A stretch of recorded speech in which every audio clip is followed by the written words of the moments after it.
schedule it later. What's up, everybody? I wasn't ready for a live audience. We scheduled this for later. I guess it's just YouTube. I guess you can't do it on X. So, what's up? This is a certified Hood Classic. No, this is a certified Mitch Tinsley platform. Our page is dedicated to Mitch Tinsley content. All right. Fuck it. Go ahead. Show them what you repping today, Drake. It beats my shirt, bro. Let's wait for I need 5 more people to hop in here. No. You know what? It's cool. It's cool. Oh, couple more. We're there. Let's go. You guys see the jacket, see the vision. All right. Bro, about to pop out. He got that shit on, man. Hey, this is the first of its kind, bro. He's the first one to ever do this. The first one to have the jersey. Drake First of all, listen, okay? I need to let you guys know something. You guys ever seen Diary of a Wimpy Kid? You seen Diary of a Wimpy Kid? The fucking Roderick. Is that his name? Yeah, bro got the cheese touch. Greg Heffley? No. Oh, that's Roderick. No. I'm talking about the brother. Roderick. Oh, okay. Yeah, the big brother. Loaded Diaper? Yeah. Oh, shout out Loaded Diaper, bro. Yeah. See it? Let's go. See it? Flex that shit, bro. Somebody take a fucking screenshot. That's right, bro. Tag Mitch Tinsley. That's a motherfucking certified 53-man roster maker. Busted right shirt, but it's okay. Bro, listen. He busted that motherfucking defense yesterday. So much to take away, bro, from that game last night, right? Like, is that the most eventful fucking preseason game you've ever seen? That is the most eventful Bengals preseason game I've ever fucking seen in my life. Yeah. It was actually really fun. It was. It didn't start off so good, defensive side of things, but I think once Tinsley, once the second string got in the game, bro, the first string, like, oh my God, get them out of here, bro. Yep.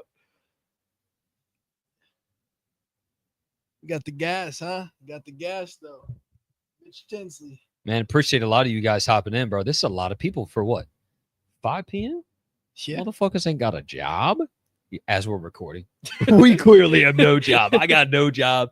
You tell this guy definitely doesn't have a job. Look at the shirt he's wearing, bro. He's in fucking Loaded Diaper band, bro. We definitely ain't got no jobs. But all right, guys, look, a ton has gone on in the past week. Drake and I had a feeling where, like, look, do we record Sunday night before the game? We could, but we feel like a lot's going to pop off in the next 48 hours. Man has it, bro. You get some of the updates from Trey, throwing those annoying trade conversations up, acting like they're hot. They're not hot. It's not active. It's not as imminent as people act like it is. Dalton Risner coming to town. Lucas Patrick decline is here so fast. Like, the hatred that Lucas Patrick has accumulated. Is that the title of the show? Yeah.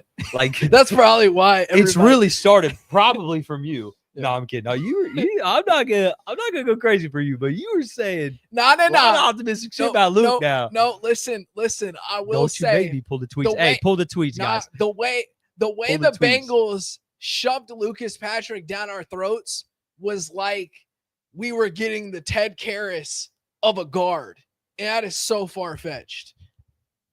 I think you had that, myself. I don't know about how many people had that, bro. Like, look, a lot of people hoped for 2020 version of Lucas Patrick with the Packers, or that limited time he played last year and the year before, or that couple-year stint with the Saints, and he didn't allow a sack in 2 seasons and 680 pass blocking snaps, and that was impressive. That's a legit feat, you know what I'm saying? But we knew the quality of player we were getting. And we talked about it ad nauseum here, bro. Not only are you not banking on a high ceiling from that type of ad, you're not even banking on that high of a floor. What was the floor? You were going to go the default route at the right guard spot. You were going to be underwhelming once again at that spot. And it's really a blessing in disguise with how apparent his insufficiencies have been. We talked about it pre-pod, bro. Like, what if he would have looked like Dylan Fairchild in the preseason a chunk of the time? Now, would that be a legitimate case for optimism? Probably. Yeah. But, like, you would still have in the back of your mind, he was back up, you know what I'm saying? Like, and then you roll out into the season with him, and then it's a shit show. I would almost rather have the shit show now, you know what I'm saying, than attributing to losses early on because the Browns, Mason Graham, and Myles Garrett have a fucking field day against, you know what I'm saying? Like, it hits you. So it's, in a way, it's kind of good that it's rearing its ugly head now, bro. Honestly, and Zim actually, you know, I think Zim might have posted the cut-ups. Maybe it was Bengals and Bourbon. Shout out to you. Looking at Lucas, like, if you look at the playback, it didn't look that bad, right? But when he lost really bad. So in that scene, I personally think, yeah, I get it, you know, getting out the lows now, but at the same time, I don't want to cope. You know what I mean? Like, this guy's going to have to go against the AFC North 6 times a year. You know what I mean? That's the realization of it. So, and I don't know how confident I feel in that. You know, maybe Mason Graham comes out and goes crazy on Lucas Patrick. I don't know. He's capable. Yeah. Exactly. He's more than capable. And you know what the Browns love to do. They love to move Myles around to find that weak link, bro. That weak link in the chain.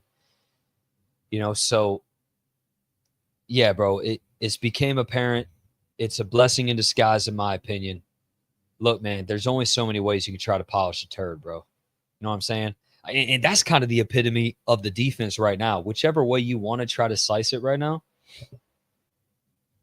I'll go philosophical. You guys know me. I love to go metaphorically and philosophical type shit to kind of bring things home. With the Jermaine Burton thing, and I'm going to wrap it up with this defense, what have we talked about? A guy that a lot of people would think is now unjustifiably doubted. They think it's unfair. It's not fair. But in the workplace or just anybody in general, you've got to earn that shit back. Yeah. This defense has a lot of shit to earn back, a lot of trust to earn back. I'm not saying solidify their fate and they're destined to be just like they've been the first 2 weeks. But how the fuck can someone legitimately point out a ton of bright spots and see that shit? You can't. You can't do it. I would have laughed at Zach Taylor saying what he said last night. But I also wouldn't do it like, oh, the defense is garbage, bro. You lying. But I would have been like, all right, chill. Be honest with me. Yeah. What we saw tonight, that's not our standard, and that's not what we've seen in camp. But who am I? I'm not Zach Taylor's personnel. I'm not the guy that should be in his ear. But all I'm saying is don't be like that. Don't lie like that, bro. I love where the defense is at. Respect. Shut the fuck up, bro. That literally pissed me off. I'm like, bro, I get it. It is preseason. I'm really not trying to crash out. But going back to my number one point of you got shit to earn back. How low was the floor with this defense ending last season? All right, I guess it did rise. Yeah. But then dismantling a lot of what was of this defense this offseason, where were the expectations? Were they high as fuck? No. And then you see that? Oh, I'm so confident.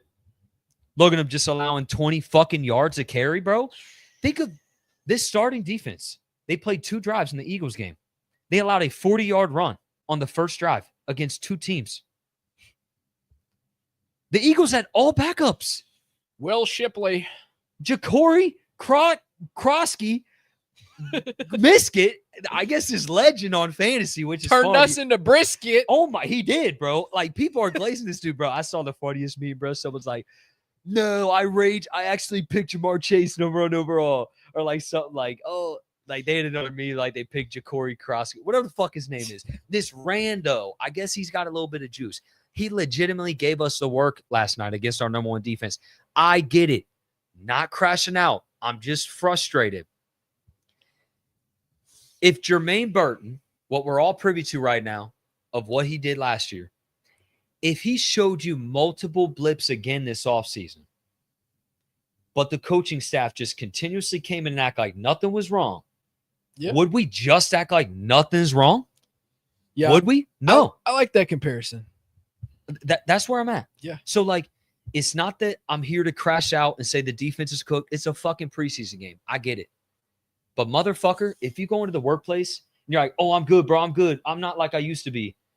And then you show multiple blips again of being that guy. I swear I'm not what. You know what I mean? Like, motherfucker, you're on a 90-day probation. This defense is on a 90-day probation. And they just got 2 write-ups. Yeah. That's how I'm summing it up. Like, you know? Yeah. So what do you take, bro? Like, are you where I'm at with the defense right now? Or are you like, yo, you got to chill a little bit? Like, how do you feel about it? I'm curious. I'm the same way as you, honestly. I think when you see how it played out yesterday, like, it's not promised. Like Jordan Battle, I get it. It's preseason game, but you got to make that tackle. Even if you and we're not saying lay the wood. Get them at 1.5 yards of carry either. Yeah. We're not saying be the fucking Bears D line at 85. Right. No. Can you not allow a 40-yard run for like 3 times? Can you avoid not touching a player for 20 yards? Can you tackle an open quarterback?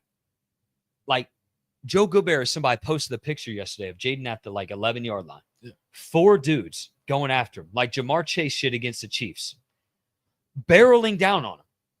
How does he get untouched to the 2-yard line? Then you tackle him at the chest. What are we doing? Like the mental errors. I don't care what game it is. Back to the basics. The standard exact has to be risen, bro. I need a higher floor consistently from you. I'm not saying show me the ceiling every play. You know what I'm saying? But that's what we talked about. The floor has to be risen. What have we talked about as fans? We're not saying be top 10. We're saying fall down to the 20th. Can you be top 20? We're not saying you got to be top 10. We're not talking about ceiling expectation. We're talking about floor. Yep. Motherfucker, that floor, you got to show me more. You got to show me more than that, bro. Yeah. We're 13 days away. We're 11 days away from the Browns. We're 11 days away from Myles Garrett and Mason Graham and Denzel Ward and those motherfuckers that think they have our number. They hear Jamar Chase saying that Myles Garrett is the most disruptive player he's ever seen, and Denzel Ward gives him the most work ever. We're 11 days away from fucking Joe Flacco has 4,700 passing yards in his last 17 games, bro. He's got the rock, and Shedeur Sanders has aura. I don't want those dudes that have juice coming into week 1. You know, like, I don't want that. I don't want no room, bro. I want them to feel that we have shit together because we're ruminating with confidence. And we're just not there. And that does frustrate me, bro. That does. Yeah, I feel like, first of all, I don't want to, fact check you, but it's 19 days. 19 days until officially week 1. True. Yeah, might be. So we got Kendrick. Thank Pryor, Auden Tate. I know. What are those extra 4 days going to do? Right. Get Dalton Risner acclimated. Still like really concerned about our safeties. I'm not. I felt this way since last year, even when we got Vaughn. Like, still not confident in our safeties. Yep. You're gonna have to show me, our linebackers. I know the hype with DKJ and stuff, but hasn't been as great as it, hasn't been as great as advertised on the preseason field as maybe in camp. Practice in camp. And I know, there's going to be differences and stuff like that. So it's going to be, like I said, we're not truly going to know until we see this defense in action in week 1. And I hope to God they come out and play with some juice. But I mean, as of right now, I feel the same way as you. Not really that optimistic. It's disappointing, really, especially this early into the not even to the season yet, and we're already seeing the inklings of last year. And I know you can't really justify it, as we said, off of just one preseason game, but we still have to be realistic with the expectations, and we can't set it too high as of what we've seen so far. Exactly, bro. It's the storm that you feel coming. Yep. Because you've been in it before. Yep. And it just comes back to the workplace to always bring it home. It's like you continuously find ways to underperform. You you know that you have got to stay as sharp as possible. And I get it. There is something to say about winding it down the way they have in preseason. Could make you feel a bit pedestrian. Yeah. Sure, because you are implementing your complexity, or hopefully lack thereof, for an Al Golden defense consistently throughout camp. You know what I'm saying? You're doing that. Yep. You're adding these new plays. Then you do feel confident in your scheme. That's great. I love that. And I get it. There could be going to that vanilla defense because you don't want to show your hand in preseason game. That makes you seem a bit pedestrian. But it comes back to what I've said before. You have a mean of production throughout a league, and there's a floor and there's a ceiling of it. We have the dichotomy. We're the dichotomy of the NFL. We're the pinnacle of elite playmakers on offense and then of defense. And you saw the fucking floor. Yep. And I'm just not sitting here right now that these guys that showed so much of lack of confidence, they look pedestrian, they look confused, ill-prepared last season, and seeing that now. And yes, of course, you're missing some starters out there. You just got steps to make, So I'm going to try to refrain a little bit. I'm not trying to sit here to crash out. Just what I want to see from these guys is to continue to see these guys what they're. I've liked what I've seen a lot in camp, right? It's not like they've had a horrible camp. Yeah. But bring that confidence and that swagger everywhere you can. No, not or this is disingenuous, but like, who's just a good offensive player? Like Amarius Mims. Amarius isn't there yet to where he's like unequivocal, all-world, all-timer. Like Jamar would be disingenuous. I'm not saying be Jamar Chase of your position. You're not going to be an all-timer. But can you be a consistent, high-floor guy everywhere you are, whether you're ill-prepared or not? And I think Amarius is a good example of that. Yeah. The defense certainly had to show that. Nothing. You know what I'm saying? Nope. So. Yeah. I mean, I don't have much more to say than that on the defensive side of things. Like, it wasn't until second strings came in. Thank God, bro. I know. Like, God. I was like, my second string's locking in. Yeah, bro. Thank God. Like, They're Tyson, bro. Yeah. Tyson, dude. That could be some optimism. So let's do that. Let's turn to some of the optimistic Barrett shit. Carter. You guys know how we roll. We love to roll with that. We love to give all the power to the optimistic and the shit that you can have vision for and hope for as Bengals fans. We'll start there. Barrett Carter, a guy that looked confident out there. He was a prime example of what I just laid out. I'm not saying being a world beater. I'm not saying be unshakable and be a man amongst boys out there necessarily. I want that. We want to see that. Like Mitch Tinsley finally emerged as that guy, the MAV, the man amongst boys out there. Not everybody's got to be that. Just be that guy that looks like you are slightly above the rest. Barrett Carter definitely did. Looked confident, looked decisive, firing through gaps, looked confident in coverage. Quickly saw, that was a bad ball by Martin or Hartman. But good for him, bro. He snagged that shit and took it to the house. So according to Aaron Wilson, shout out to Aaron Wilson. He always drops. Do you follow Aaron Wilson? I do. Yep. He'll drop kind of like the transactions and shit like that across all teams. Completed visit. So Bengals worked out Dalton Risner. So if I had to take away from that, I would assume he left without a deal. Yep. So that's what it's looking like. How do you feel about that? We just talked about that pre-pod too, literally right before we hopped in. This is what happens when you guys Zim. I'm not trying to call you out. Get on there, optimistic about Lucas Patrick. Oh no, Katie Blackburn. They're on Twitter. Okay, they see these receipts. They see it. Oh, Lucas Patrick, Zim. Drake saying, "Stop being optimistic, bro." Fuck that out. No. Because listen. Why is Oren Burks playing that late in preseason? First of all, tried to kind of sell us that.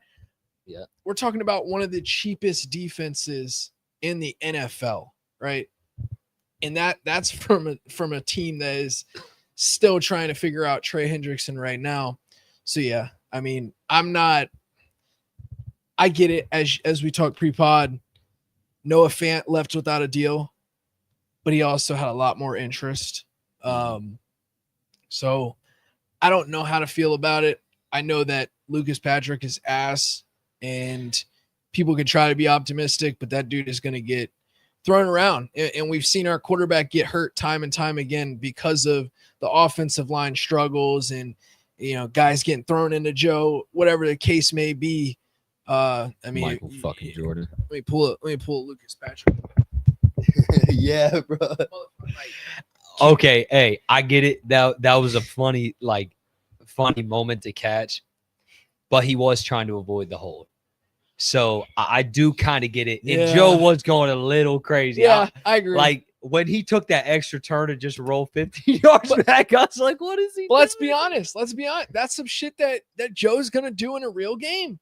Joe is going to extend plays to best of his capability. I get it. He went a little overboard there, but Joe's made plays like that before. He has. Now, obviously, like we know that I've never seen him go that far. I've never seen him run. What was it? A 3rd and 7? It ended as a 4th and 29, Drake. So you're talking, I think, a 4th and 29, or maybe a 19-yard loss, something like that's not Joe Burrow. He only did that because he's trying to squeeze out all the juice he can of who knows how many drives he gets. Right. Who knows? You know what I mean? That could have possibly been the last play. He doesn't know when Zach's going to put his foot down and be like, you're done for the night. So I get it why he's trying to get every chance he can. But yeah, it just epitomizes what has been largely a joke from Lucas Patrick. So I'll say this. That's right. Noah Fant left without a deal. He was the first place I visited here, went on to go to 2 other places, chose Cincinnati. Dalton obviously wants to be here. Just a matter of whatever makes sense. I wouldn't say I'm not confident that it gets done. But, it is what it is. I mean, who knows what the actual holdup is right now. It's like we're 19 days away. Guys got to get in the playbook and stuff like that. Not saying offensive line is that crazy installment wise, but definitely. Lael did technically leave the building. So Dalton's probably still in Cincinnati. So Lael signed the day after he had the original workout. And then we were worried that he flew to Miami, but he didn't fly to Miami. He stayed in Cincinnati, signed the next day. And I mean, just to throw that out there. And we've seen it, all over. Dalton wants to play here. He wants to block for Joe Burrow. Straight guzzling Joe, bro. Lucas Patrick is a reserve. Okay, that's cool. But I can't talk myself into that guy being your starting guard. We've talked about in the show before. I understand that Alex Kappa was, got the Triple Crown last year. But what a beast. I mean, a guy like Lucas Patrick's going to get the quadruple crown. You know what I mean? What's the 4th? Most penalties? Is that one? Was most pressures? Ooh, most pressures, most sacks. How about maybe false starts could be one? Yeah. That'd be pretty dope. Yep. Nah, that'd be crazy, bro. You go on that trajectory, bro. You're not making it out. Oh shit. But yeah, I mean, to pivot back after kind of got off guard with that the visit and everything. Yeah, I think I was talking about Barrett Carter, Tyson Anderson. That was nice to see. Mm-hmm. But I'm not comfortable with our safety room. Like I'm not. Geno Stone, guys out there hanging out with Jamar and T, acting like they're Jamar and T. I'm sorry, you're not, bro. So got to figure that out. Yeah. He thinks I can't see. Is that done? Am I blind? I'm blind. News on Risner.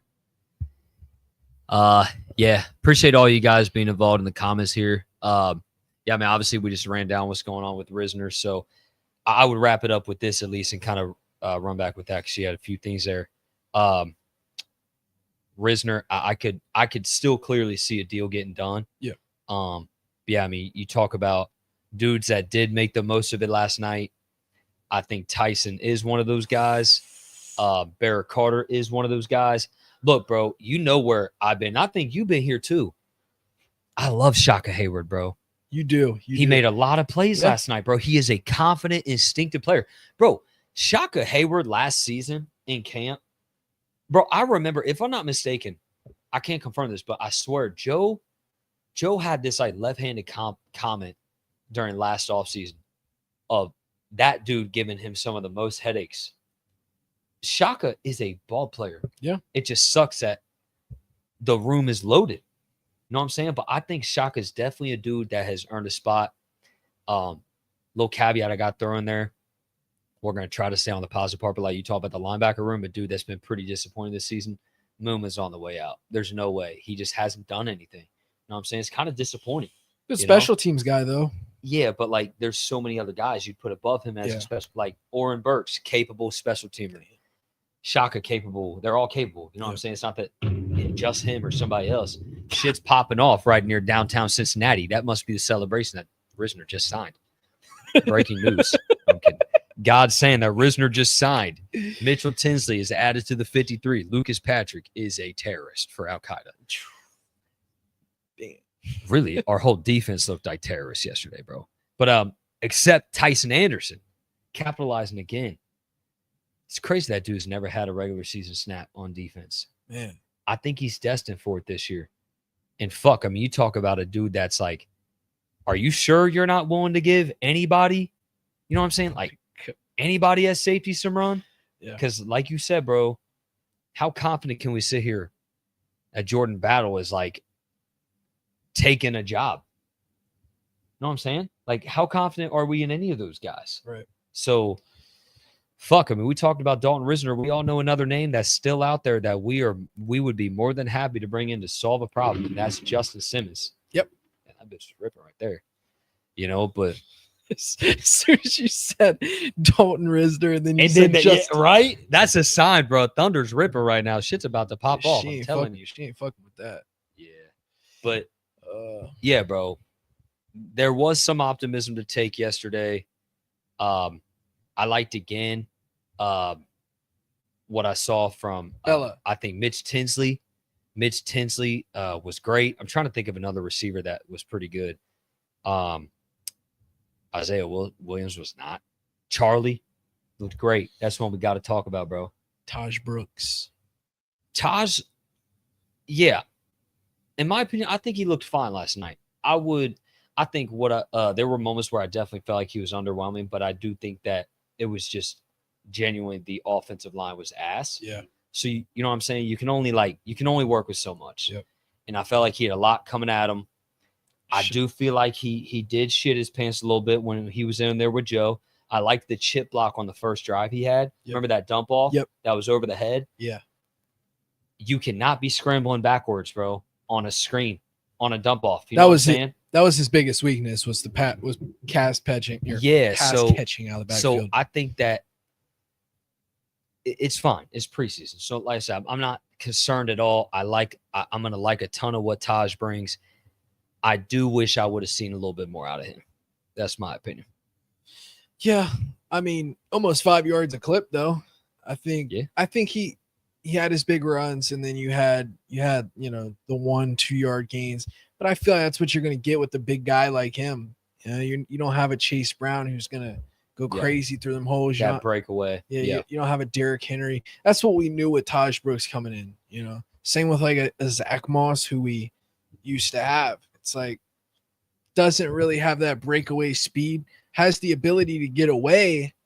How'd you like the reverse? Kind of like the kind of like little Geo-esque, the little turnaround. Damn, I'm not gonna lie. I don't even recall that play.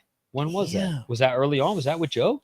I thought I watched like every play of that game. I don't know if that was with Joe. Later on? I know it was a little bit later on. He did play an awful lot. Did a reverse, bro. He came back around, it was his biggest run. Yeah. Biggest run of the night. Yeah, no, you were talking about the cutback. I thought you were talking about a structured reverse play, like where he was outside. Yeah. Great play. That was his best play of the night, in my opinion. Yeah, I think that was great vision because he saw 2 points of contact behind the line of scrimmage, if I'm not mistaken. So he really worked through some shit there. Yeah. Best play, in my opinion. I think he did show a lot as a pass blocker. But yeah, bro, I mean, I think he was fine. I did see, like I said, a lot of snaps from him. I get it. You're not going to be carrying a fourth running back on the roster. So I do get it. You know what I'm saying? Of like, you just got to kind of cut it at that. You're not looking to see Gary Brightwell and fucking Kendall Minton. Is it Kendall Milton? Kendall Milton. You know what I'm saying? You're not going to be seeing them a ton. So I do get why they didn't have them out there a ton. But yeah, bro, I just can't get past the two receivers, man.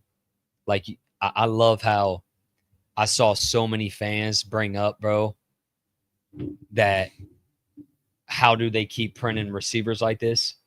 I love it because it's so true, bro. Like, Mitch Tinsley, congratulations. You have officially you have taken the Mab crown, the Beat Things Mab crown of 2025, the man amongst boys, the dude that is out there that we all recognize shouldn't be out there no more. Yep. Pull him because he is looking so supersedingly above the rest of those guys out there. There's no point in playing him.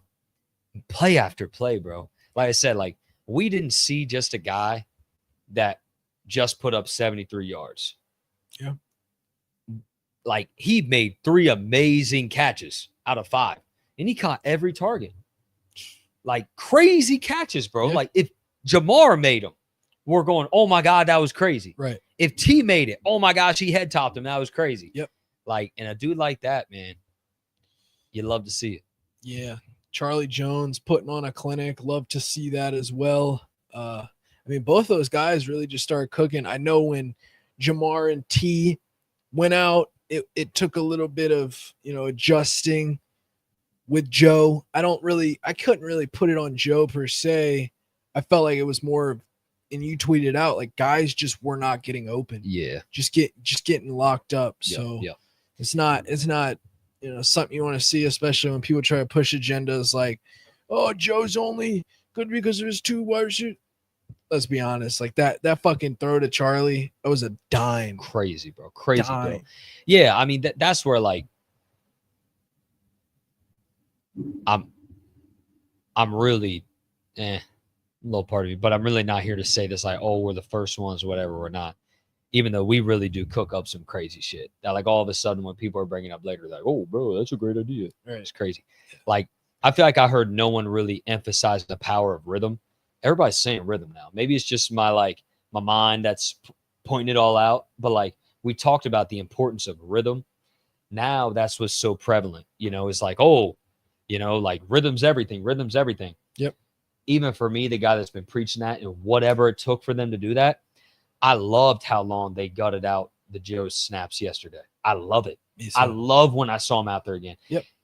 But I was ready for him to get pulled after I kept seeing him do what you just mentioned, trying to find a guy that just cannot get open, bro. Because you got Jacoby Mays and fucking Moore and, like, and Andre out there. And I love Andre, but he's not some, you know what I'm saying? Like, he's not getting open super fucking quick against starters. They still had starters out their second drive. So after they pulled T and Jamar the first drive, I would have seen validity when they're like, all right, we're almost putting our quarterback in danger because he's trying to find shitty targets to throw through that cannot get open.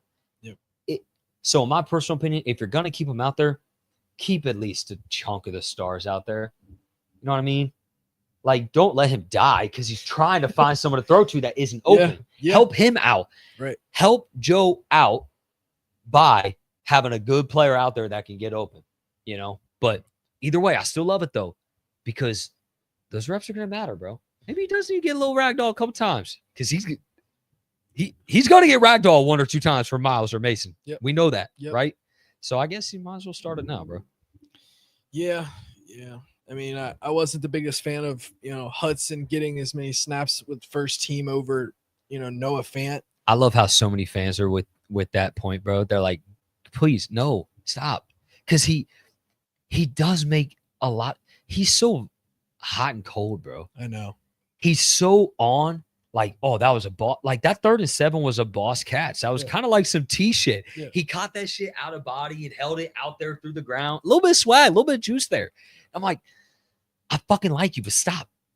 Because you're not going to, you know what I mean? You're not going to be a part of this offense. Like, stop making plays. Then you have that drop. It's like, fuck this guy. It's like, oh, he's a dog. But fuck that. Like, he's not, you know what I'm saying? So he's a volatile player, bro. Like, he really is. He's Travis Kelce against second and third strings. I like him. I like T. Huddy. He's just not meant to be here no more. So, but hey, look, maybe they have a vision to where he's going to be a trade piece, But he did get re-signed. It was just a 1-year deal, right? Or was it a 2-year deal? Let's fact checked. If it was a 2-year deal, bro, that, you know what I mean? But then again, they wouldn't expect Noah fucking Fant to be available, I don't know, man. He's an interesting guy. 1 year. 1 year. All right. So that's expendable. You can say fuck that. And if you want to cut ties, you can. But going to Brian Callahan, buddy. That's what's interesting with the tight end room. Like, you got, it's so black and white. And if you had Eric All, you would really have like almost premium of both sides of like blocking ability, pass catching ability. But fuck, you really do not have both in any. You know what I mean? So it's like in the same way, in the back, all the way to the back end of the room. Do you want Cam Grandy or T. Huddy? They only do one thing. Right. Cam, only one thing. T. Huddy, only one thing. And that's all the way down. I didn't think about that. Yeah, so it's like, who do you want to add as that back end tight end guy? I don't know, bro. It's for them to decide. I miss Eric All. I really do. Man. Me too, for sure. Hopefully you could be a valuable asset next year, bro. But let's continue to talk about some optimistic shit, man. This receiver room is so capable. Yep.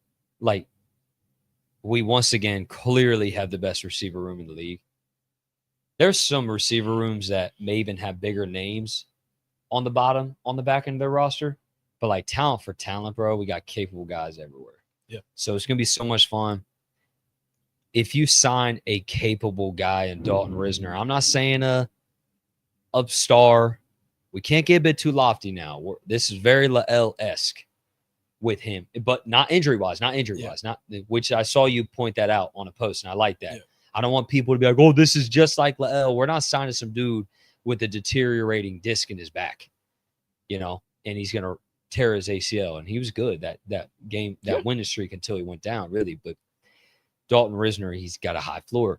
Oh, my gosh, bro. If you sign a high floor guard, do you have one? You do not have a glaring weakness anywhere on that offense, bro. Yeah. None. Do you have a question mark? Sure. Dylan Fairchild could be a question mark. But my gosh, bro.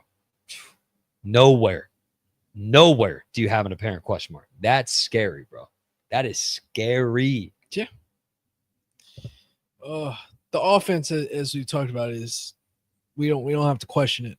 I hope Mike Gesicki's good. I hope he can get back healthy by week 1. Yeah. But I mean, there really is. If you get Risner, I mean, now I will say Risner's played, a lot of his time at left guard, right?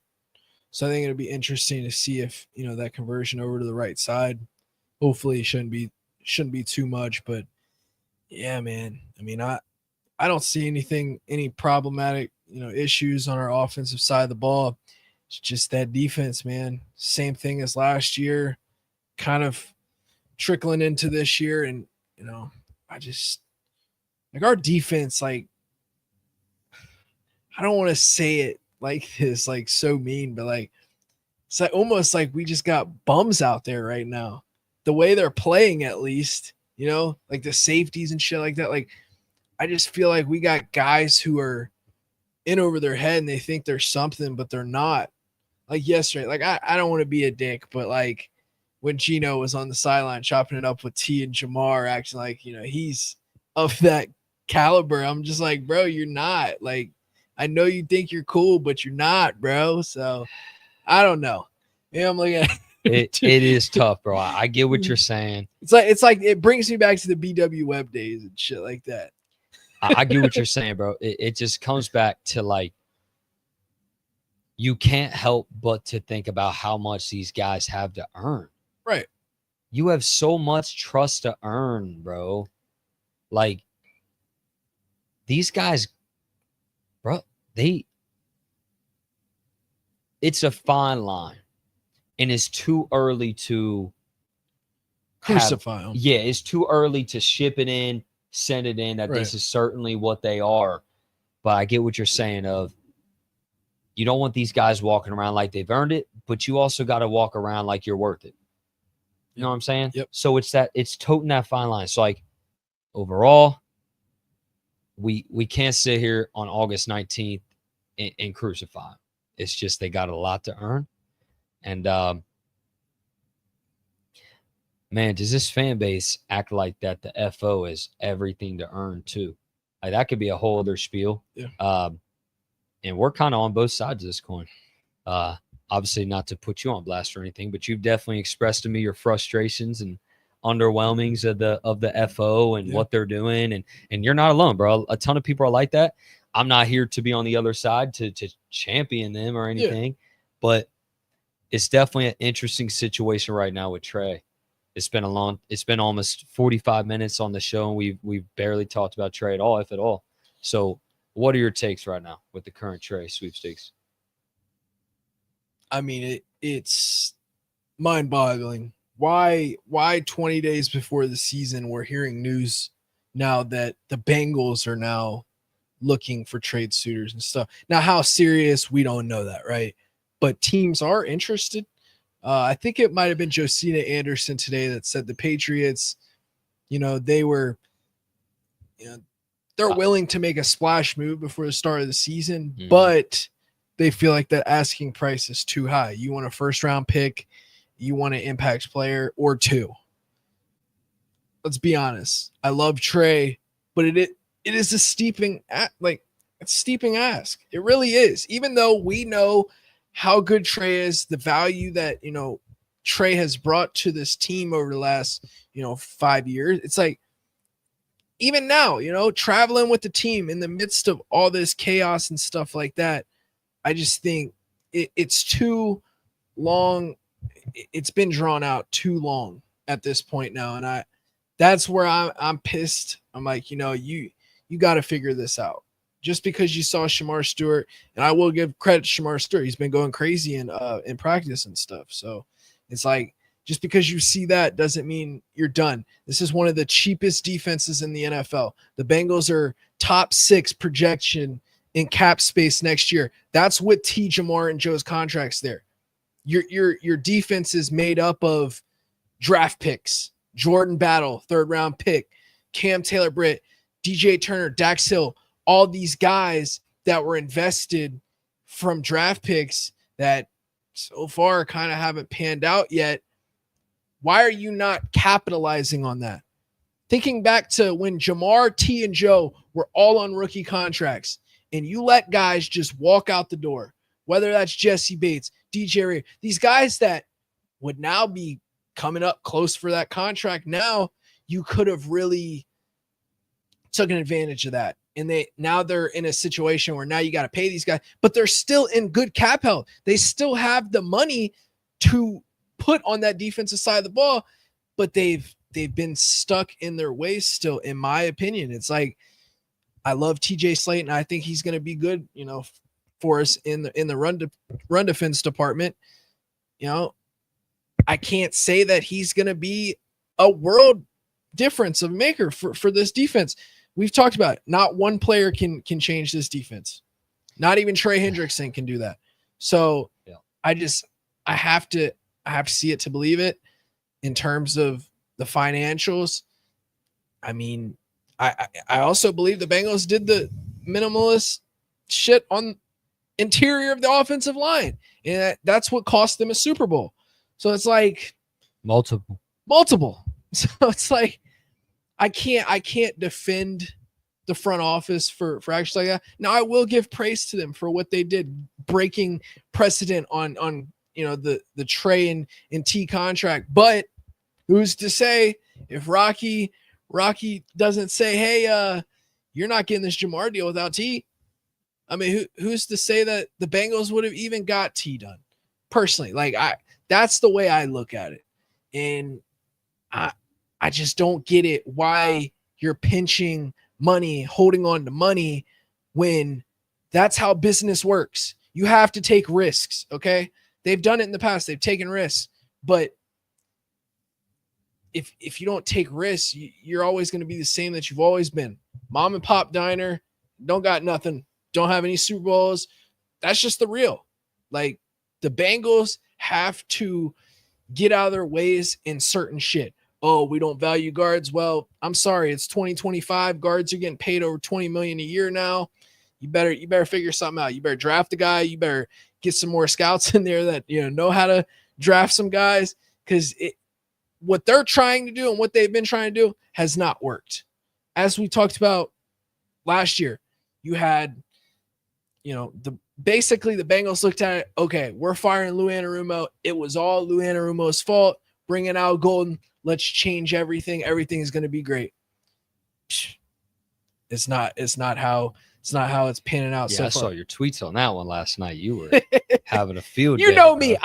If I could, I'm with you. Listen, if this didn't say Mitch Tinsley Stan, it would say Lou Anarumo Stan, because I've always been a Lou Anarumo Stan, respectfully, because he is that guy. And he told the fan base, like, once Jesse left and once Von left, like, it was going to be a dark day. And I love Von Bell myself, but who's to say that, Jesse's impact there didn't make an impact? Because I really do think if you still had Jesse, I think that would make Jordan look a lot better.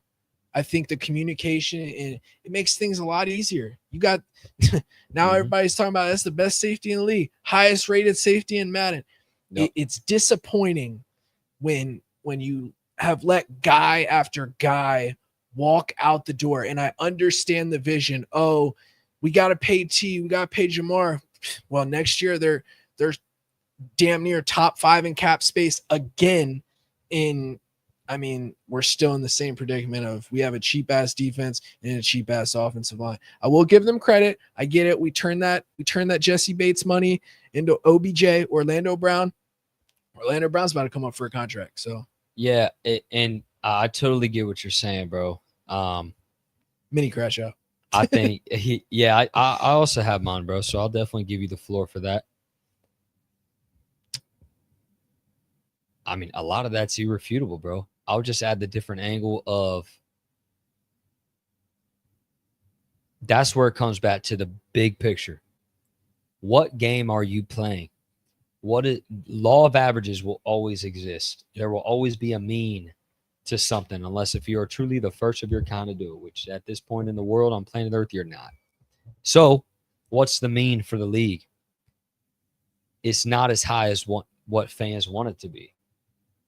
Not every fan base gets to watch their team sign every player they desire. Yeah. Every star player is retained. Every star player that's available in the draft becomes that, the guy on their team or whatever. Not everybody's the Eagles. You know what I'm saying? That's where it's tough. It's like, what, as a fan, what pain do you want to endure? Because in some way you're going to feel underwhelming. Look, specifically with the trade thing, this is something I wanted to point out. In my opinion, bigger picture too, what did Joe just reiterate last night? This stuff typically gets done in the coming days or week or so. He knew. Yeah. Then he stated it. I got done around then. Jamar heated up last year. Not the best example, because he kind of refrained a little bit. He's like, well, then that took longer, So I get it. Yes, they do drag their feet. We know that. But fuck, bro, negotiations can be tough. And how much bending of the knee do you do? We've said this from the FO. We know exactly what's happening right now. They're stomping their feet like a pouty little kid. Yeah. Get in the car, or we're leaving. They're being a brat, pouting. They don't want to do it. Guess what? They're going to do it. It's going to get done. I know it's going to get done. Because it is so supersedingly illogical, malpractice, a fireable offense to potentially bigger guys of the franchise than just even a head coach to whiff on players like that.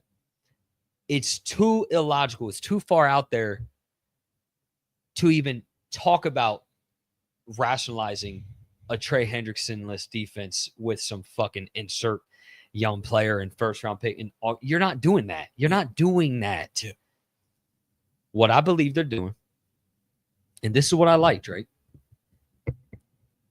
They're telling Trey, you are hell-bent that you are worth XYZ.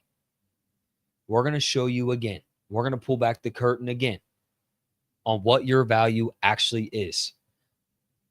Would you, in a way, think about it like, in a way, would you rather have a dude sign on the dotted line with legit alignment that I'm getting what I'm worth and I know what the outside could look like, or if they disgruntled, almost out of frustration, or not that they sound it with complete frustration, but always for that little slight in them that they're getting the short end of the stick. How would you rather him sign that deal? Probably knowing that I have peace of mind that I went all in on my perspective of I'm worth XYZ. They showed me what I was actually worth out there. Yeah, I'm a little disappointed that the rest of the league doesn't see me worth my lofty number, but now I know, and they're giving me that. I think that's what it's coming down to. So what I think it is that the Bengals are reiterating again, hey, we're trying to get complete transparency as a collective unit on what your worth is to the marketplace, okay? And sure, they're listening. Their ears are maybe open, but they're not going to trade them. They're not going to trade them. This deal's going to get done, and I think they're trying to show him what his value actually is. You telling me that in August, with what this defense is, we know what it is, bro. It's not rocket science. As much as we know, the front office knows more, and they admit that, oh, my God, this defense is horrible. Yep. Even with Trey Hendrickson, we had a ton of question marks. That in August, with the APY set, Trey said it himself. The APY is pretty much set. The years are set. The guarantees are not far off, and it's going to fall through. It's not going to fall through. It's not going to fall through, bro. Now, if it was August 19th and Trey just blatantly said, they're offering me $26 million and I'm not going, then all right, you know what I mean? We got some alarms. So you telling me you'd have to jump up $6-7 million a year to hit that number? We're not miles apart, bro. We're like Paycor to the practice facility off. You just got to walk across the street in the middle of summer barefoot. And they don't want to do it. They're going to do it. They're going to do it. I'm thoroughly convinced this is getting done, bro. It's just frustrating. If Trey was that mad, you know who wasn't there in Washington last night? This is actually a great fucking example. Terry fucking McLaurin. Disgruntled between a deal. I'm not getting what I'm worth. Yeah. If they were truly that close, Drake, and every other fan, and I'm not just cooking you or any of you guys really, I'm just wanting to bring in, perspective here. If they were truly that far apart, that disconnected, that disgruntled, that frustrated, would Trey have traveled with the team, been there on the sidelines with his guys, even smiling last night? Yeah. The admin's intentionally sneaking in pictures of him in the background. Motherfucker, I know you don't want to post me a picture of motherfucking like Mumajong Meta pregame with Trey in the background. No one wants to see fucking Brendan Lux pregame. Oh, dude, we're ready. Game day ready with Trey in the background. They do that on purpose. All of that shit. There's a connection. There's a relation there. There is enough trust built that this will get done. If Trey was just so not confident that this was going to get done, he was going to get what he was deserved, you think he's going to go out of his way to do that? No. So that just gives me that much more confidence that this is going to get done. It is ugly right now. We know this team drags their feet, and that is frustrating. But God damn it, once this offseason's over, they sign Trey. They try to bring in Dalton Risner, likely bring in Dalton Risner, add Noah Fant, extend Jamar Chase, extend T. Higgins, re-sign Mike Gesicki, got rid of horrible players like Sam Hubbard, Alex Kappa, Sheldon Rankins, Jermaine Pratt, extended the stadium lease in one fucking offseason. It's like running a marathon, and we're at mile 23 right now. I literally just pissed and shit down my leg, but I'm almost done. And once that marathon's done, they're going to beat it in record time.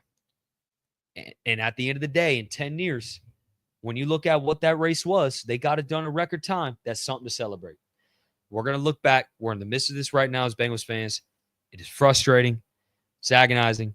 I get frustrated and annoyed by it at times, but I can't help but to look at the bigger picture of what this frugal old fucking grandma and grandpa, that's Katie Blackburn, not even so much her father anymore.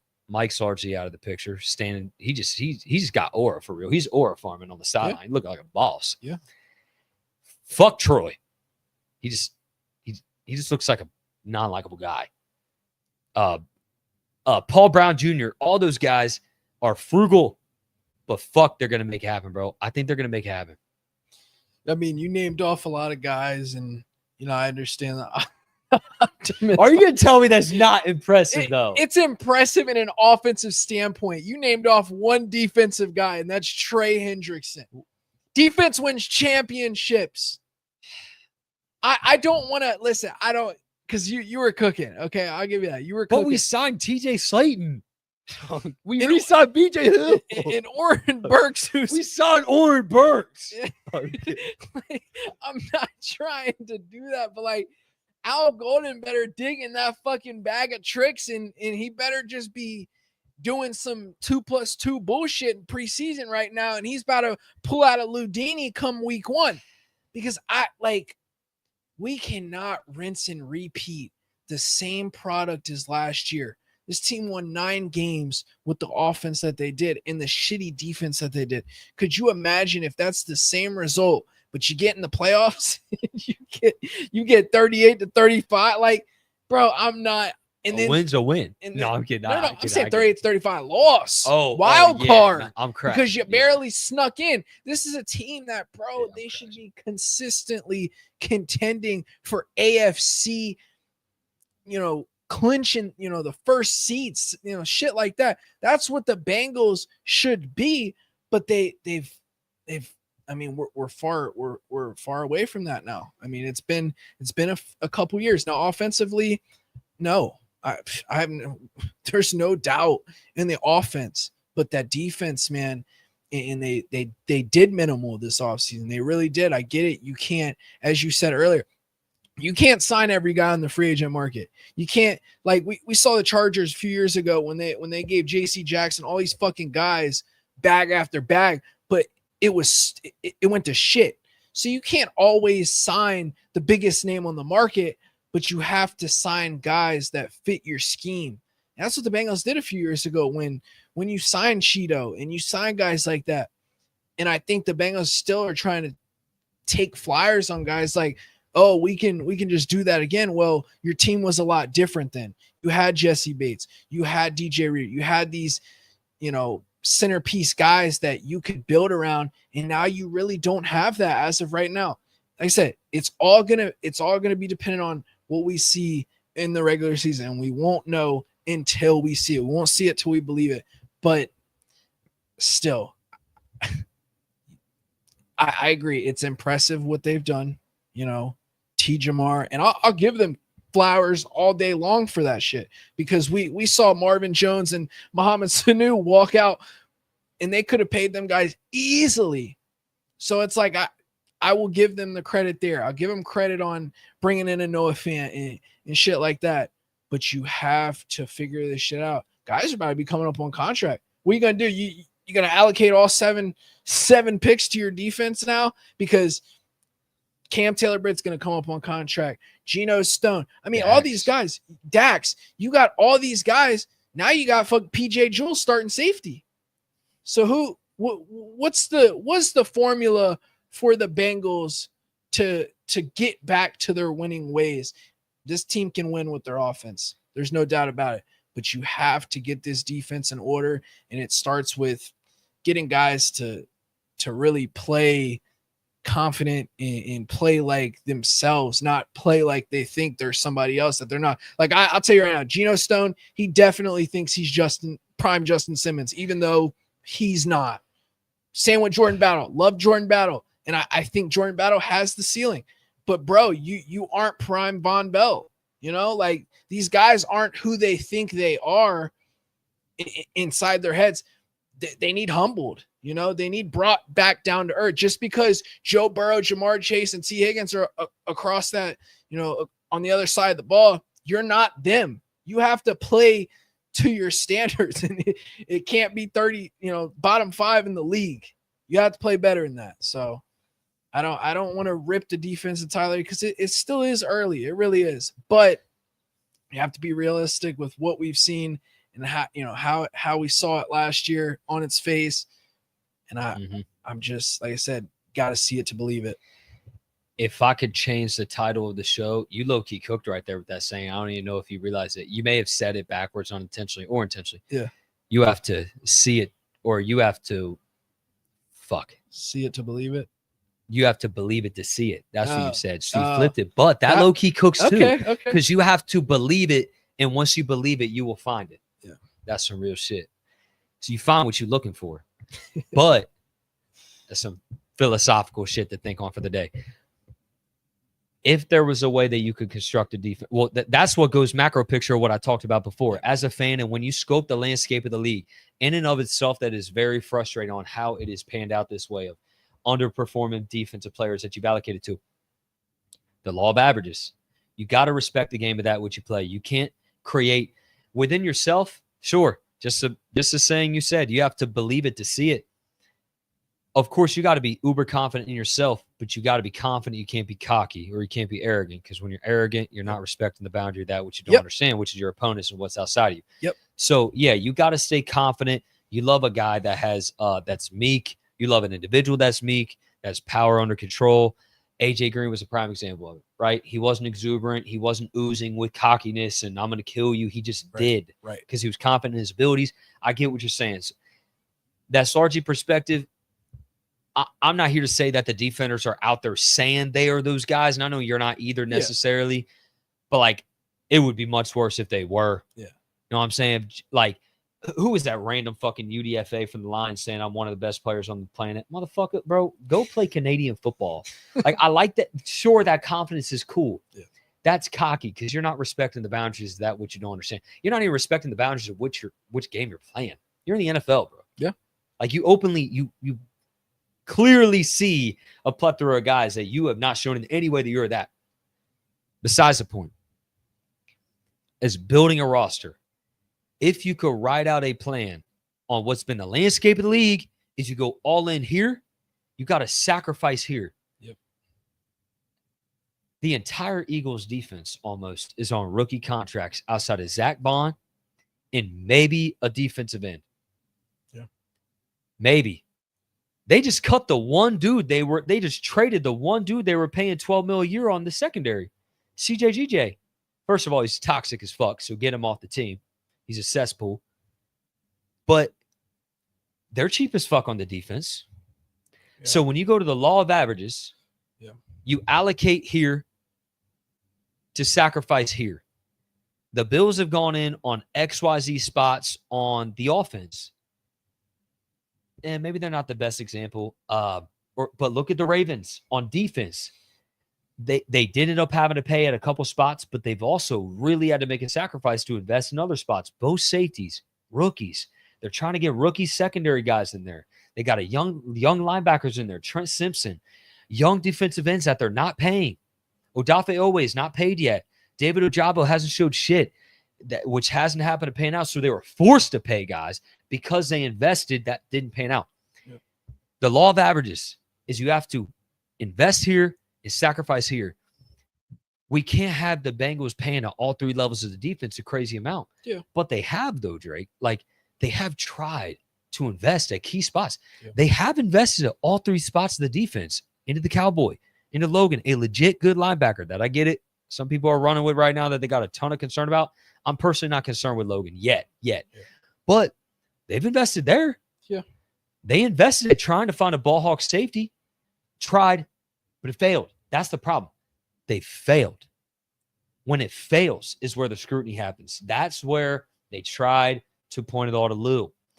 But then that's where the dichotomy came in of what we talked about. You guys probably remember But we're also not going to sit here to act like that we constantly praise Lou, but we praised Lou for a long time, even when he was scrutinized at the end of the year. We're saying that, he has legit underperforming players. Not to go down that rabbit hole, but I remember we even talked about, we gave him praise for he kept trying different shit at least. It would be different if Lou kept trying the same difficult shit. Right. He really tried to make, bro, he had Trey at linebacker, Osai at linebacker, Osai at one tech, going up against a center to try to get pressure. He tried to make shit work, bro. It just was not panning out. It was not panning out. So I get it for them trying to make shit work with underwhelming players. If you were to try to make a plan, Drake, all right, here's what our philosophy is going to be for the next 5 years. We have XYZ superstars on offense. We cannot let them go. We're going to have to make a sacrifice elsewhere. You have 5 most premium positions on defense that most likely you cannot pay at one time. Quarterback, tackle, receiver, corner, edge. You cannot pay all 5 of those positions on a team at one time. It is impossible. So you're going to have to sacrifice elsewhere. How would you do that? Would you say, okay, because Bengals, we're going to go all in on the offense. We're going to pay for the offense. We're going to pay for the premium positions. What I just laid out, the 5 premium positions, we're really going to pay for 4 because now we're paying 2 receivers, 1 tackle, good money, by the way, and a quarterback. All-time money. And the edge rusher. Those are 5 premium positions. Is it the best allocation of money? It is an all-time trio on offense. They're going to go down as one of the best ever. This isn't like the fucking Giants of like Daniel Jones and fucking Kenny Golladay and like sign some random receiver to stupid money. We're not dumb. This isn't Kyler Murray and fucking insert mid receiver. This is like guys that are clearly worth it. They're worth it.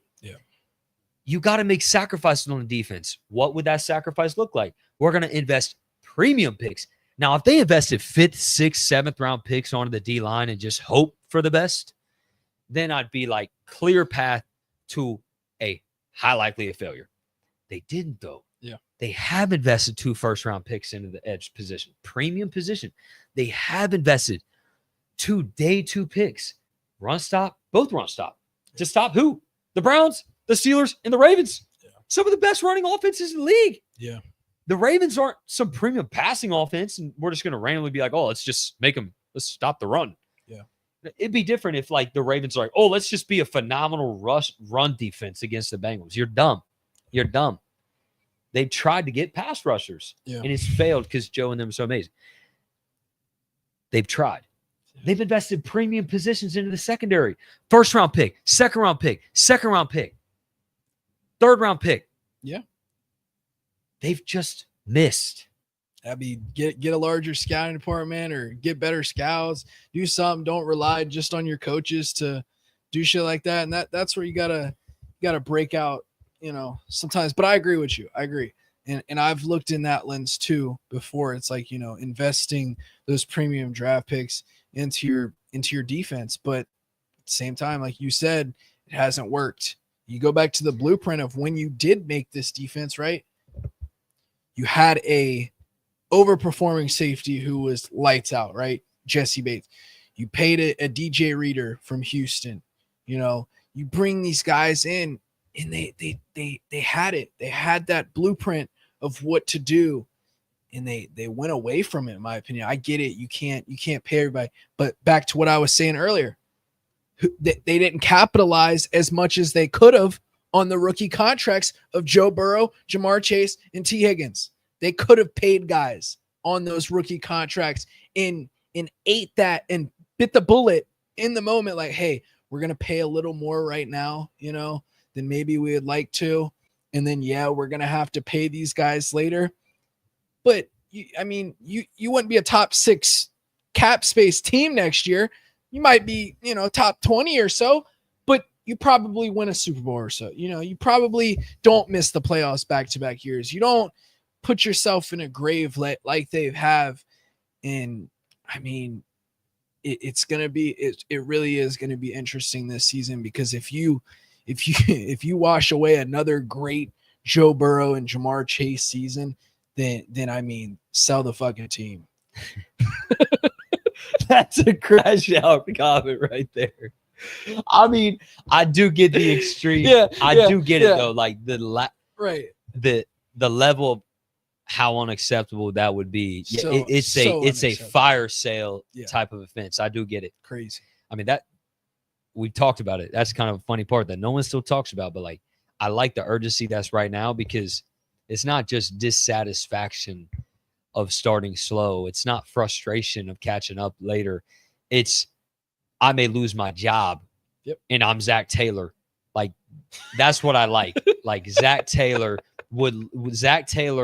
is jobless in 4 months if they're like 3 and 5. Yeah, fire him. Him and his brother are going to University of Cincinnati. They will. They would cook with, like, I don't know, fucking name some random ass quarterback and player. Yeah, bro. So from everything you said, what I took is that the Bengals should sell the team. The defense sucks. Okay.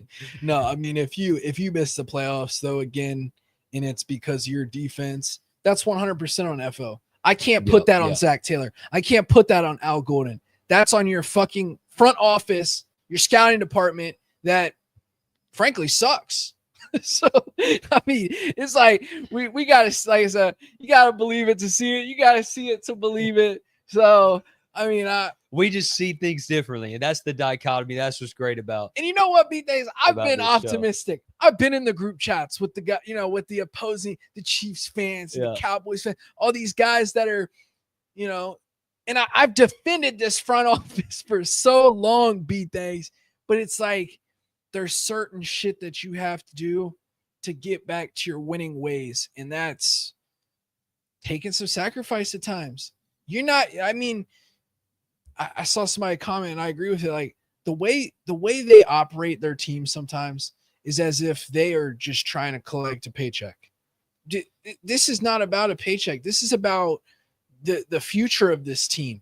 You know what the valuation for the Bengals if they fucking won a Super Bowl or two, that they wouldn't be the 32nd. You know what I'm saying? They won't be the 32nd franchise in the NFL as they still are. And Joe Burrow had a helping hand in, I think, doubling or tripling that valuation so far, if I'm not mistaken. So it's like, you got to take risk. That's business. Business 101 is risk. You're not going to win every negotiation. You're just not. So there's always going to be a little bit of risk. And who, if you were Mike Brown, or I wish I could be Mike Brown, listen, bro. How much aura he has, bro. But like for real, like be for real, like you have Joe Burrow, Jamar Chase, T. Higgins, the best offense that your history of your franchise has ever seen, and you are not taking the necessary risk on the defense side of the ball. Like I get it, you guys want to be afloat, you want to have great cap health, and we praise them for that because I fuck with that. But you can't just be top 6, top 10 in cap space every year, and you're not willing to bend the knee on some shit. You have to go out and you have to pay.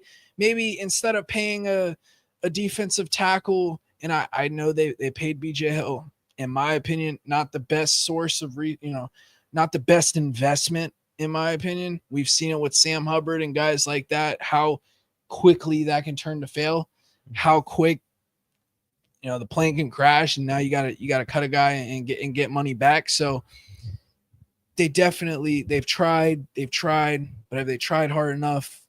I don't know. It kind of comes back to what we brought up before of like, this team wants to secure a high floor. Yeah.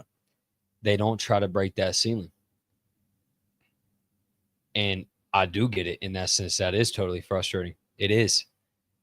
And yeah, I mean, that's pretty irrefutable, bro. I can't sit here and say that they are one that is hell-bent on breaking that ceiling. Because I said it, and I'll say it time and time again. If you don't do something or get something done, and I'm talking championship wise, with Joe Burrow in this offense, nobody ever will. Oh, true. Oh, bro. Nobody ever will. Yeah, I'm not gonna lie. I don't even want to talk about that fear I have. Like, but all I would say is this. I'm with you. If they would never win a Super Bowl with Joe Burrow, sell the fucking team. Yep. Get rid of it. Yep. I'm dead. That's the truest shit I've ever felt. Yep. There's no optimism. There's no pessimism behind that statement. It is like, yeah, the level of unacceptability. Yeah, like sell the team. So I get it. But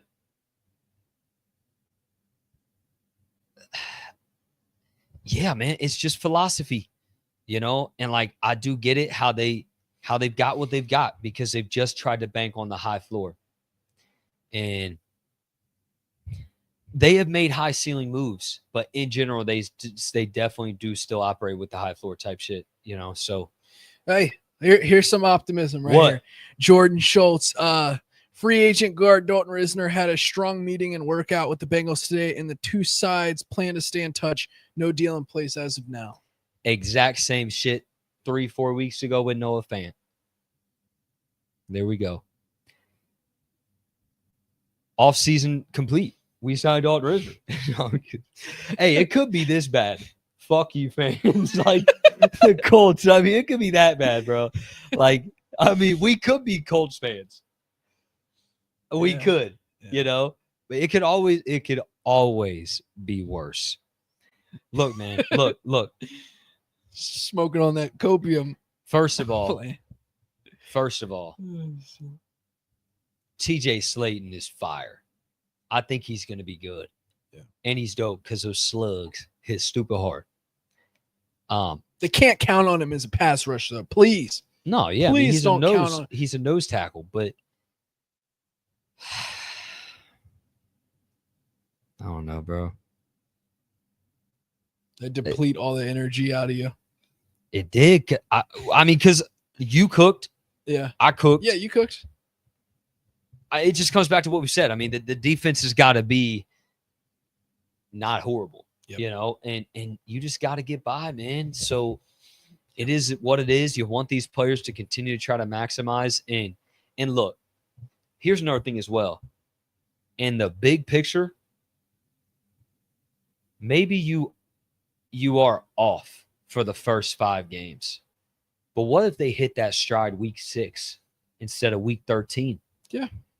And then you do get a different version of a defense. Because, like, kind of that's in a way of how the defense was in 21. Yeah. They weren't horrible the first, you know what I mean? But, like, they weren't there. But then they picked it up in the middle of November, then December. Then you got this swagger and, like, the takeaway ability and confidence heading into January, into February. Just make it enough, man. Make it enough. And I get it. It is frustrating. But it's just what we got to deal with. So, like, at the end of the day, if what hand you're dealt, how do you choose to maximize what you're dealt with?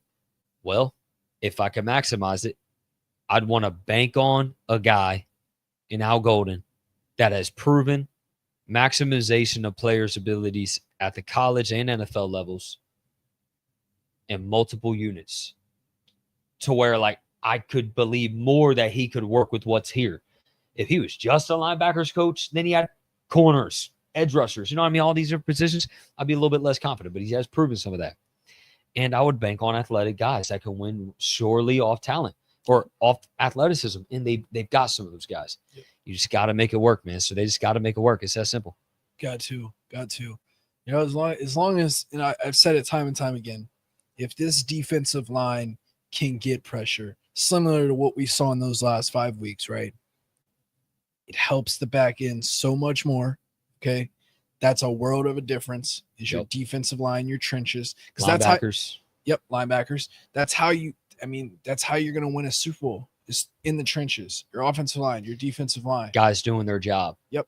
It's that simple. Like, it's so cliche that people forget the power of what it actually means. That right. I always bring this up because it brings it home for me so much. Envision yourself in your workplace. When you are truly confident, where all four people in your unit, 6, 8, 12, 20 people are truly capable of doing their job, like, that's fire.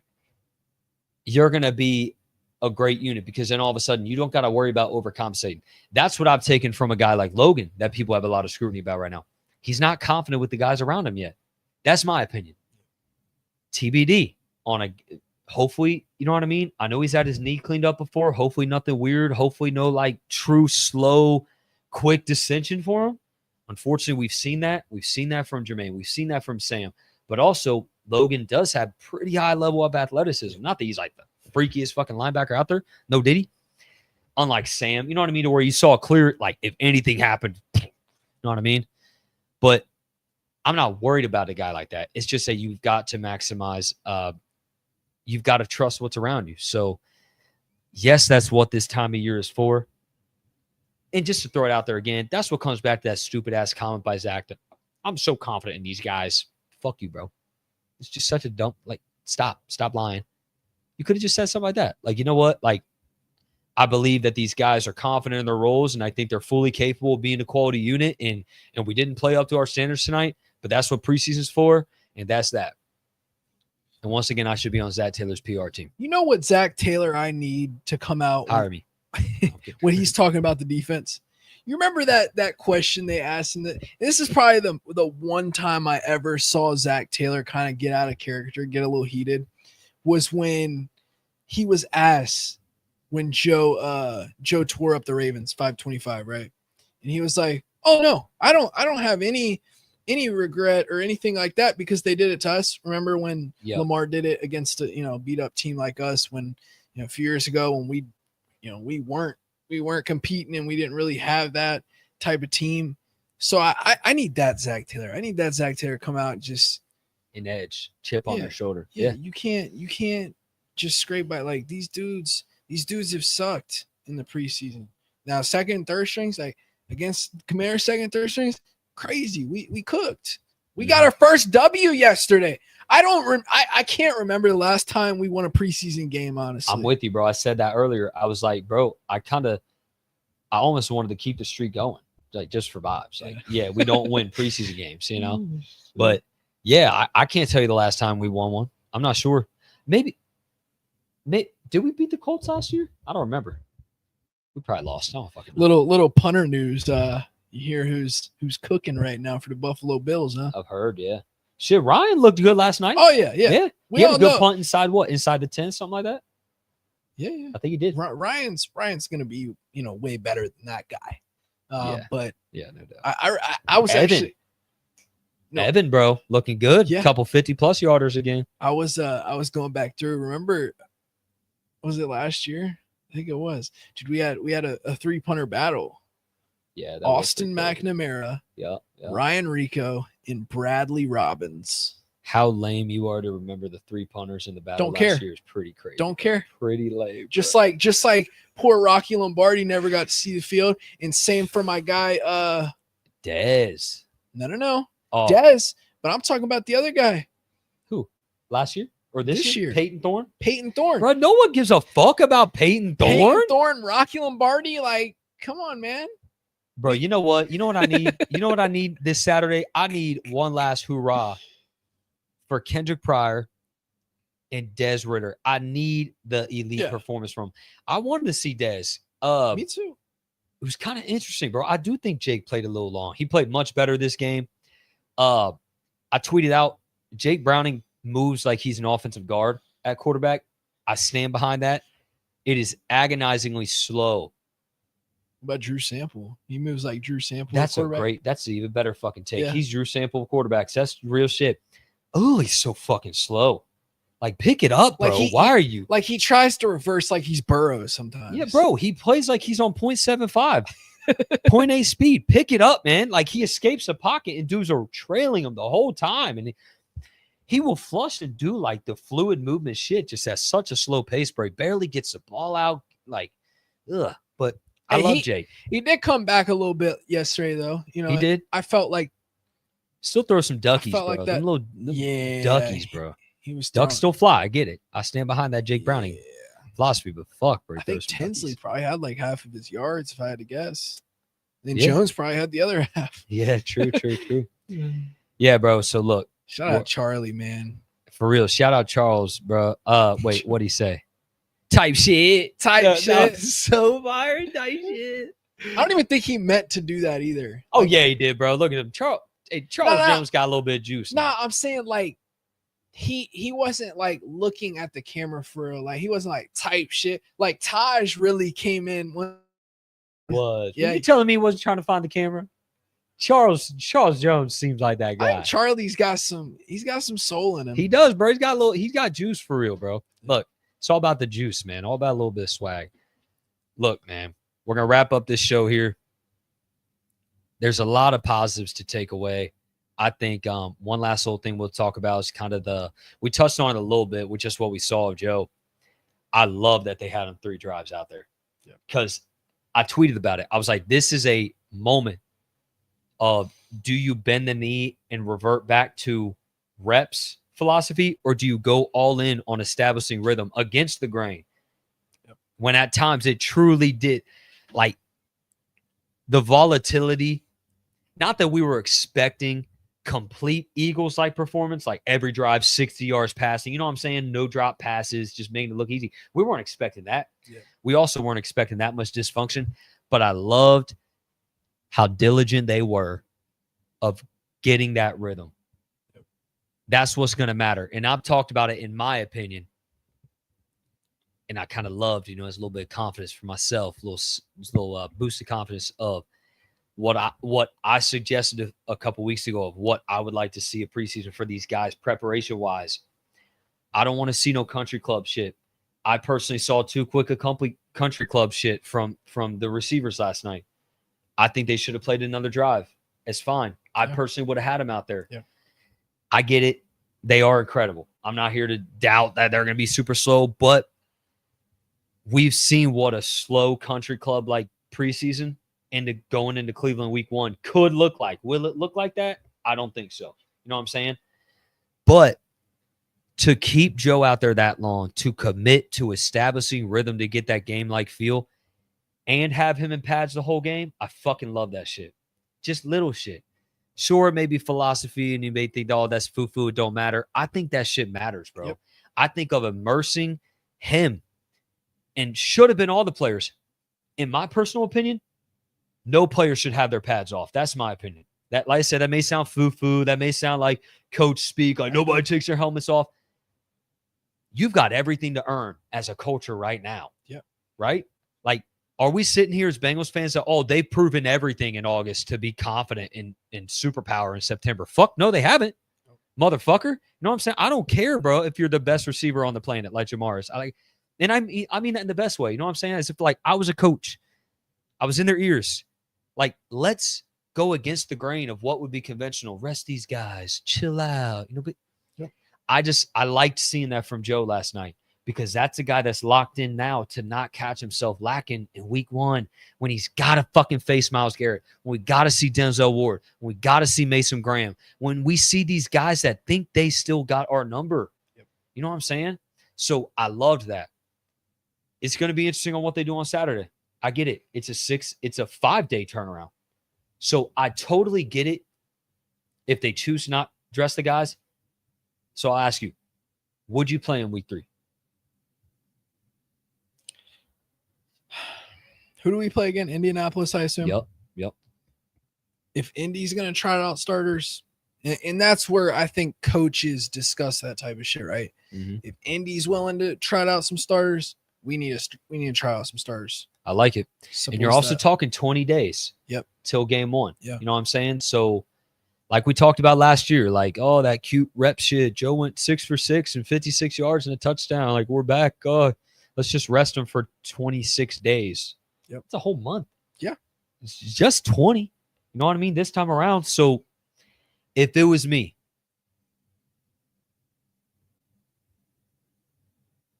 if I'm the coach, you play football, right? You dress from start to finish. I don't care. I don't care if you're playing 1 drive. They could pull them after 4 plays for all I care. It is week 3. I get it.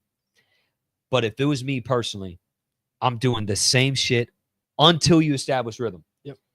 If you do that and you're like, you know what? we're going to fuck on these boys, bro. No Diddy. We're just going to we're going to fucking show them what's up. And you have a 4-play, 75-yard drive, and you go 30 yards on your second drive, I'm still willing to pull you. That's fine. If you establish some rhythm, you're dressed the whole game. I don't want to see no country club vibing, chilling with the guys, fucking doing whatever, not focused. Like, you haven't earned that, bro. Nope. You haven't earned that. Nope. You've earned that as individual players. You haven't earned that as a culture, setting yourself up for success in September. So we talked about it, bro. And I'll wrap it up on this. You know what your weakness is. Defense. I'm not saying offense put all the pressure on you. As these high character individuals, they will do that because they have high standards, blah, blah, blah. Do you want to be caught lacking again? Because motherfucker, you can't afford it. Joe, Jamar, T, like these guys can't afford it because they can't have confidence in the defense, unfortunately. So don't allow any room for error. It comes back to what I said at the beginning to now. It's a philosophical thing. Maybe you think I'm getting too woo-woo. Beat things, chill out, whatever, just because I'm passionate and motivated. Be as sharp as a razor, bro. I agree with you. Don't leave the room for error. That's just my opinion on what I think room for error is. I don't want to see no country club shit. Keep your fucking pads on and go out there and play. You know what? Simple. Joe Burrow does it. You fucking do it. Yeah. Ain't that a great example? Yeah. Bro, like, you know what? That's a great example. Now, look, this isn't here to crucify our superstar players. Jamar's incredible. We got nothing but love for him. Right. And we're not doing that to exploit them at all. Nope.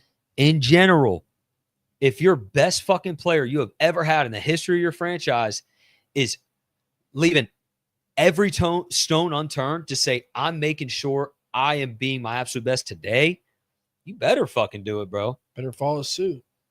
Geno Stone, that fucking, like, you swagged, bro. You got that shit on the sidelines. Motherfucker, you got a sprained knee. You better be putting your fucking pads on because you got everything to earn. You better sit there like you a fourth stringer. And you're just sitting next to coach like Peyton Thorne. Yep. Like, no, I'm kidding. Literally, should you do that? Like, if you're injured, I'm not saying put your shit on. Nah, you get my point, sit bro. Sit next to PJ Jules. Like be ready, bro. Yeah. Like, today I saw a video of that fat fucking dude, that obese guy for the Bucks, that Desmond dude that's like 425 pounds.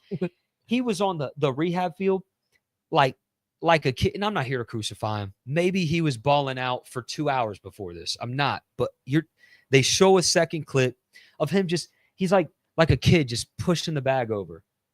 You know what I liked to see a few days ago, bro? Jermaine on the rehab field writing notes. I love that shit. Yeah. Did you see that picture? No. That was dog shit, bro. In a good way. That's DAWG shit. Oh, yeah. Lock in, bro. You know what I'm saying? What if he was just dicking around with the fucking special teamers like they do? Right. Special teamers don't matter. I'm sorry. They're the ones that will sign all day with kids, and I'm not here to. They just don't. They're not. You know what I mean? They're not as volatile. They're just not. So that's exception. Leave no stones unturned, bro. Nope. The dysfunction last night that you saw from your ones, we left that game with immense disappointment from our ones, bro. Yep. Nowhere did I see Jamar did nothing. That's fine. It's preseason. You get my point. Jamar did nothing. T did nothing. T's done nothing. Okay, that's fine. Not here. They're superstars.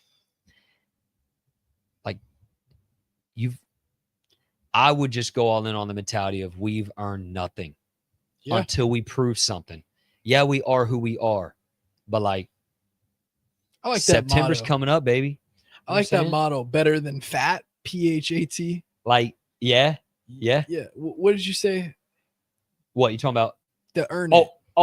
Just now. I mean, you have everything to earn. Like, no stones unturned. You've proven. Yeah. That should be the motto. You have everything to earn, not fat. Yeah. Oh yeah. What even is that again? Physical, fucking accountable, physical, honorable. No, I'm kidding. I don't know what it is. Horrible. Hold up, bro. This went viral. Shout out LFG Sensi, who originally posted the fat, and then I posted it because I had actually went into the locker room and saw it for myself. I thought that it was fake. It's all on Katie. Physical, hungry, accountable teammate. Yeah, that's awesome. I like that. But I mean, I'm not gonna say a Bengal is fat. Like, let's be fat today.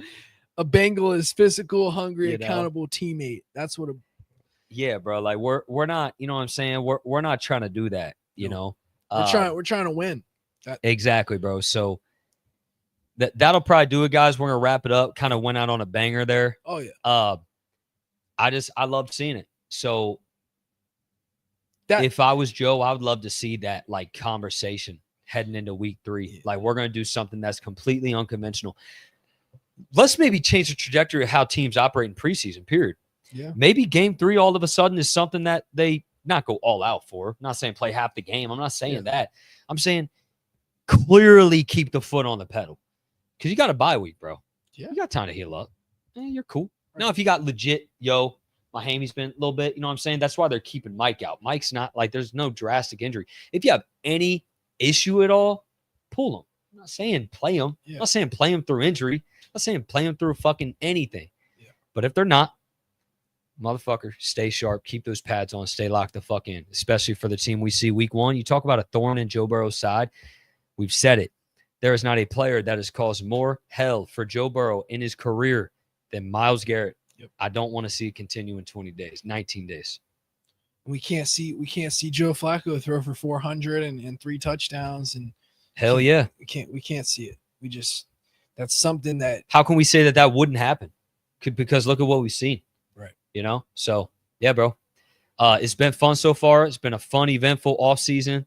Training camp at this point is nearly commenced. They consider it training camp. But overall, man, I'm so excited, bro. 19 days away. Auden Tate, Kendrick Pryor. Yep. Don't say it. Don't say Brandon. Brandon Tate. Don't. He hates him. Hate's a strong word, but he very much so dislikes Brandon Tate. We got any other 19s in there? Nah, bro. Brandon wore 19 for a while. Yeah. Like years. Yeah. So yeah, man. Let's just keep it rolling. We'll be back with you guys here sometime soon. Obviously trying to make things work, trying to fit in any breaking news. If it's significant enough, Trey, we will definitely carve out something to be on that shit right away. Stay open for the Dalton Risner news. Until then, appreciate you all for tuning in into this episode of the Bengals After Dark videocast. Peace.